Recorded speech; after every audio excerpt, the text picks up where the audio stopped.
ಎಲ್ಲರೂ ನನ್ನನ್ನ ಮತ್ತೊಮ್ಮೆ ನನ್ನ ಮೇಲೆ ವಿಶ್ವಾಸವಿಟ್ಟು ಮತ್ತೆ ಅಧಿಕಾರ ಕೊಡ್ತಾರೆ ಅಂತ ಒಳ್ಳೆ ಹೆಜ್ಜೆ ನಡೆಸ್ಕೊಂಡು ಮತ್ತೆ ಸ್ಥಿರವಾಗಿ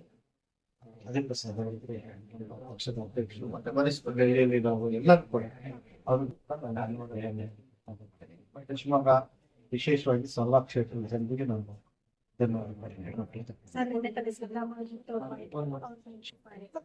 ಮತ್ತೆ ಈಗ ಹೋಗಿ ಬಂದೆ ನಾನು ಹೋಗಿ ನಿನ್ನೆ ಹುಟ್ಟುಹಬ್ಬದ ಶುಭಾಶಯಗಳನ್ನ ವೈಯಕ್ತಿಕವಾಗಿ ಹೇಳಿ ಬಂದೆ. ಅವ್ರ ಅಡಿಯಲ್ಲಿ ಕೆಲಸ ಮಾಡಿರ್ತಕ್ಕಂಥದ್ದು ನಮಗೆ ಅನುಭವ ಬಂದಿದೆ. ಆ ಅನುಭವನ ಮುಂದೆ ನಾವು ಮತ್ತೆ ಮುಂದುವರ್ಸ್ಕೊಂಡು ಹೋಗ್ತಕ್ಕಂಥ ಅವಕಾಶ ಏನಿಲ್ಲ. ಇದೆಲ್ಲದೂ ಅಷ್ಟೇ ನಮಗೆ ಹೈಕಮಾಂಡ್ ಏನು ಅಂತ ಅವ್ರು ಏನ್ ಹೇಳ್ತಾರೆ.